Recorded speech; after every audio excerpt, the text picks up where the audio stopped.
So Cathryn, today you are the artistic director of Angelo Civic Theater. Talk a little bit about how it was that you came to having theater as a profession. Well, I was born and raised in San Angelo, and I remember that my older sister was doing the teen summer workshop at Angelo Civic Theater, and I was old enough to participate. I was 13, and the play was Once on This Island. So my mom asked me if I wanted to do it, and I was like, yeah, sure. So that was the first real experience I had doing a big production. It was great. I got to be in it with my sister, and you just kind of get bit by the bug, I guess, and I never stopped. And every summer after that, up until when I was 18, I did the teen summer workshop at Angelo Civic Theater.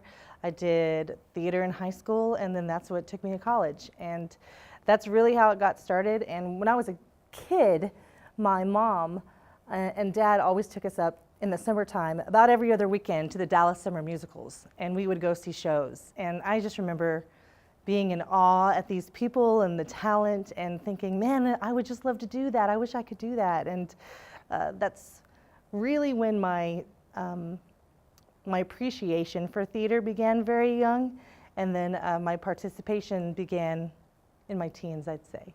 So what is it about theater that turns you on? A couple of things. Being part of a play is very much to me like being on a sports team. The camaraderie and being a part of something as a whole just makes you feel complete. And working to an end goal together is a really special process. So that to me is really important. And then, like I said, as I got older and learned more about theater and got into acting more and learned more about acting styles, acting really does teach you about the human condition, and it helps you see others through different eyes, I suppose, and helps you have empathy for situations and other people and things that maybe you would never experience in your life. And I think that's a really special gift that theater gives. And I think theater is really special in that there's something very magical that happens when the audience is present, and for them to be affected by what you're doing on that stage, it's a feeling like none other. And unless you've been up there and experienced it, it's difficult to describe. So after college, you went to college in Missouri. You did some cool things, both in Chicago and LA. Talk a little bit about that. Humor has always been a big part of my family and my personality and who I am, and humor and theater kind of went hand in hand for me. So my first job was with a professional improvisational troupe, and so I did that as my very first job, and then I moved out to Los Angeles and got into stand-up comedy, and I had a great run doing stand-up. It was some of the scariest times of my life, having to brace myself to get out there and get up on stage. I wrote all my own material, and I talked a lot about my childhood and growing up and my family. I have a funny family. They may not think they're funny. They're funny. And I just had a really wonderful time with that. And that was really my first big professional gig that I had. Was in stand-up comedy and improvisation, and has a really special place in my heart. I love it. I love it. So what was your comeback when you got heckled on stage? Gosh, it just depended on the situation. And I did get heckled sometimes because the later in the evening that you went, the more people had drunk by then. So they were feeling pretty brave. So it just sort of depended on the situation. But a lot of times, in those clubs, they have people who handle that for you, or they'll brown bag you and put a bag over your head, or whatever the case may be. But it just depended, and it was real quick and on the spot if it had to happen. So I was intrigued by this job that you had prior to coming back to San Angelo. You were the theater teacher at the newly opened Talkington School for Young Women Leaders in Lubbock. As I said, that sounds intriguing, so tell us about that. At the time, I was actually filling a teaching position in Bryan College Station at Bryan High School. And I got a phone call from Lubbock ISD that they were opening this brand new school, and it was just for girls. And it was going to be just this wonderful institution where they could really hone in on giving these girls the best education possible. And would I be interested in being the theater teacher there? So I came down and interviewed and walked through the building, which at the time was mostly the bones, and they were redoing an original building that was there. And I just love the idea of taking these girls that they would start in 6th grade, and at the time it was just 6th through 8th grade. And then every year they would add a grade. They just graduated, they're seniors, I think last year or the year before. But I love the idea of being one of the first teachers at this school that would really try to embrace these girls and help really teach them independence and make them proud of who they are independently, and give them the best education possible. And it was a wonderful experience while I was there, and I loved those girls. Now, you have also served as the San Angelo Symphony's Education and PR Associate, so obviously you have an affinity for the performing arts. What about the performing arts moves you and attracts you? I think it's sort of like I talked about before, the opportunity to work for the symphony. I was so grateful that it came available and that they hired me for that job. I had a wonderful, wonderful experience working for the symphony. They have a great group over there, and they really produce the most incredible symphonic music, and San Angelo's so lucky to have them. I think the thing about what they do that's similar to what we do, and sort of the performing arts encompasses as a whole, is the way the music can move people. That is what is so special about them and the music and the performing arts. It's like I spoke about before, you know, when that audience is present and you can feel how they're being affected by that music or by that performance. It's just intangible. It's something so special, and that's what they do, I think, with the symphony over there. It's wonderful. And so now for the last 5 years, you've been with Angelo Civic Theater as their artistic director. People may not realize in this community, but yours is the oldest community theater troupe in the entire state. Do you take pride in that? I think that's so cool. And it's important to me that people know that it's the longest running community theater in the state of Texas. It started in 1885 when a group of women here in town got together to raise funds for a clock for the town, and it just kept going. It just stuck with it, and that's a long time. I mean, a couple of world wars, a Great Depression, they've moved homes several times, but they have managed to stay together. And they officially became a nonprofit in the 1950s, and they landed over in the Parkway movie theater sometime in the 1980s. And I just think that's incredible for an organization to just persevere like that. And I think that's really special. It's something I'm incredibly proud to be a part of, that legacy, that I'll be able to say that, you know, for these years I was able to help it keep on going. Do you feel a sense of responsibility as a result of that, to make sure that, you know, we got to keep this thing going forever and ever? Sure. I think anyone who runs a nonprofit feels the heaviness of that, of knowing that, you know, the success or lack thereof of that organization, really, you feel like it's resting on your shoulders. And it's not something I take lightly at all.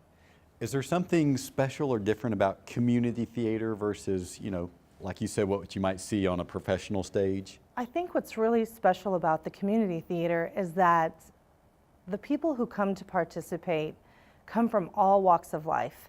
We get teachers, doctors, lawyers, people who are stay-at-home moms. I mean, just all kinds of different people with different backgrounds who come in, and they really, for 6 to 8 weeks, become a new family. And they make bonds and they make friendships that end up lasting a lifetime. Some of them have met their husbands and wives there. It's special in that sense because they're not there to get paid. They're not there for any other reason than to just feel accepted and have a creative outlet. And that's awesome. That's a wonderful thing that Angelo Civic Theater and any community theater provides the town that it resides in. You know, my wife and I are big fans of Angelo Civic Theater, and I have to tell you, I'm just always blown away by the level of talent in this community. So much talent. I'm blown away too. And every time we pick a season and every time we do a show, we always have the same prayer. Oh, please let the right people walk through that door. And I'm telling you, they do every single time. And it really is magical. But there's so much talent in this town, it's unbelievable. Now, you've directed a number of Angelo Civic Theater productions, including most recently Seven Brides for Seven Brothers, which was held over for extra performances because it was so popular. So how do you get a cast of 30 community volunteers to commit and meld together to create a high quality production like that in such a short period of time? It's truly is something so special when you decide this is the play we're going to do, and here's the audition day, and then they come in, and now you've got to cast it, which is quite the ordeal because you know you're going to make some people really happy, and you're going to hurt some people, and it's sad. But then the cast list goes up, and you begin, and we had 8 weeks, and every night they were up there, and they were working hard, but this was just one of those shows, even though it was an incredibly large cast, everyone just loved one another. From the beginning, they just bonded. The camaraderie was, I mean, you could just see it. And we always had the best time. And I think that is truly why the show is so successful. It's a great story. It's got great music. And of course, the cast was incredibly talented. But I think what really read to San Angelo was how much heart these people had for the show, but also for one another. They just loved one another, and I just loved them. And when it was time to see if they were willing to hold it over, I thought there's no way all of these people can commit to another weekend. And they didn't even bat an eye. And to me, that was so humbling and overwhelming at the same time that they were so willing and so gracious and so committed to Angelo Civic Theater and to this production. And I think really at the heart of it, they just wanted to be together one more weekend because closing that show and having to say goodbye was very difficult. What do you like about directing? There's lots of things I like about directing. I love seeing the process come together. It's really incredible to see the process from auditions to opening and then even on to the close because it's not the same show when it closes as it was on opening night. So for me, I would say as the director, that is one of the most favorable things about it is just watching that process happen. I also think seeing people grow and have moments on stage that they are excited about, that's really special too, to see them really advance themselves as performers. That's a special moment for me as a director to feel like I was able to sort of help them get to that higher place. What's the hard part about directing? The hardest part about directing is really probably the casting. Because like I said, you're gonna make some people really happy and then you're gonna break some hearts. You're gonna hurt some people. And it's never personal, but somebody once told me, it may not be personal to you, but it's always personal to somebody. And I've never forgotten that because a business decision may be a business decision to you, but it will be personal to somebody. And we're all just doing the best we can. And so that is the hardest part about directing, is when that cast list goes up and you know somebody's gonna feel heartbroken. So which do you prefer? Do you prefer the directing or do you prefer the one being on stage, being directed? That's a hard one for me. I miss being on stage. I really loved acting, and I think it's such a special thing, and it's my passion. I love to do it, I love to teach it, I love to watch it. And becoming a director has been a process for me as I've grown in my education and in my life experiences. And initially, it was very difficult to direct because you want to get up there and show the actors how to do it. And I had a mentor of mine tell me, the actor in you has to die when you direct.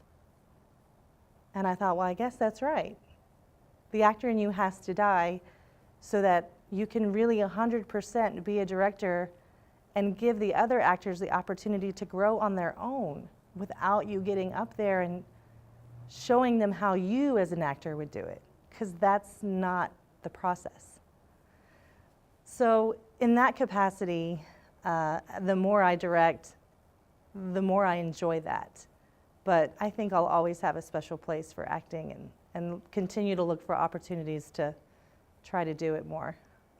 And you've used a lot of those talents to benefit some local nonprofits, most notably the Laura W. Bush Institute for Women's Health. You've helped raise tens of thousands of dollars for that organization by staging some shows. What about that charity moves you? Man, the Laura W. Bush Institute for Women's Health, I cannot say enough about that organization. That organization has some of the most incredible women I have ever met working on it, for it, with it, and I have been so blessed the last couple of years to be a part of it. I think what they do is incredible because there are women right here in this community who have these health needs. And when they find out that they have breast cancer or cervical cancer and they don't have the money to pay to get treated, what can they do? What are their options? And the Laura W. Bush Institute for Women's Health, one of the many incredible things they do with this grant and this program is ensures that these women can continue to go to the doctor and get treatment and get help. And that is, they're lifesavers. They are changing people's lives. And that is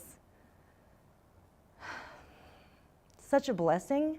I can't even begin to tell you how many lives right here they've probably touched. And to be a part of it in any capacity, even to put on a play and help raise money, it has blessed me more than they'll ever know.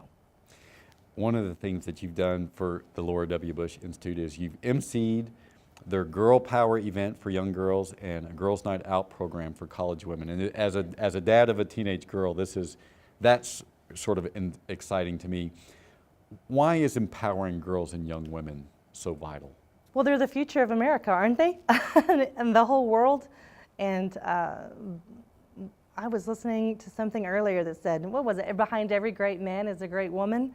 But we're not really behind them anymore, are we? We're right beside them. And I think that if we are teaching young girls that they are smart and they are strong and they are brave and they are independent and they are all the things that they should be told they are, besides pretty and thin and whatever the case may be, I think that we're doing them a disservice if we aren't honest with all the things they're capable of doing besides being pretty.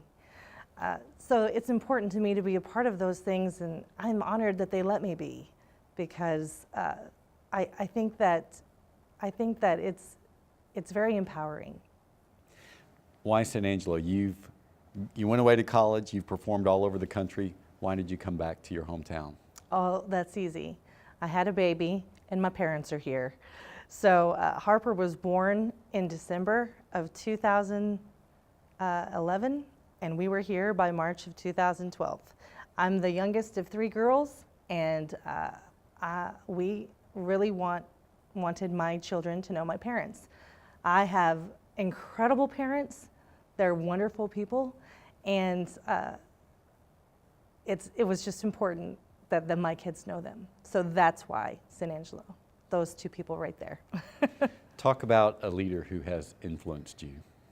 Probably seems obvious, but I'm going to say my theater teacher from high school. Her name was Victoria Klimchak, and she was my theater teacher for 3 years, and we still keep in touch.